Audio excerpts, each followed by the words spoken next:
a lot of times service professionals or just people in general, we feel the need to defend ourselves, because if we just allow you to give us feedback about service or in our relationships, then we're just taught to be defensive. And of course, the customer is always wrong. And the customer's always right. So if they wanna hem and haw about something that we did, and like Jody and Brandon said, sometimes it may have absolutely nothing to do. Now, if you jacked up their service, that's a different story. But at the same time, you just have to know how to be able to receive the feedback. Posture is very important. Facial expression is very important. And sometimes you just have to just not be attached to the outcome. If you lose a client, then it probably wasn't the client for you if you know you came from a place of service. So let's see. One thing I want you guys to know is we all do it. And we're all going to do it on our path.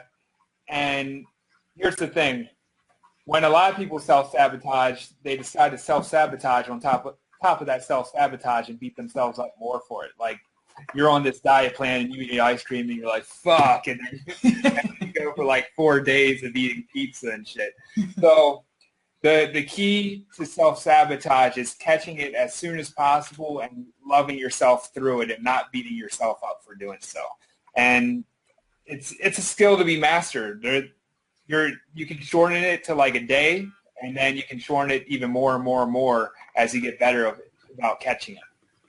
Particularly as service providers who touch other human beings for a living, we've got to get that really clear, because it translates through our hands into the people that we're working with. It's not just being in their space, it's actually laying hands on them. And when we're not clear, or when we're having this inner battle, they have to feel it, which compromises their experience and actually the relationship that you'd have with them. So I want to thank you guys so much for bringing this up, because it's really something to think about at all times. And really for any business that you have, but particularly if you're laying hands on people, you got to get this figured out.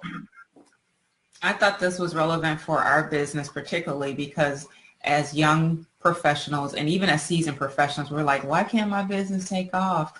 What's going on? Why don't my clients like me? And you know, when you tell people, a lot of it could be, I'm working from the assumption that we're providing good service. But when you tell people that it can be the energy that you're bringing, how you put out what you receive, what you put out, and they're looking at you like you have 5 heads. But it is absolutely 100% true. We all know when we're not energetically aligned, or when we are not giving what we receive, or it just doesn't work.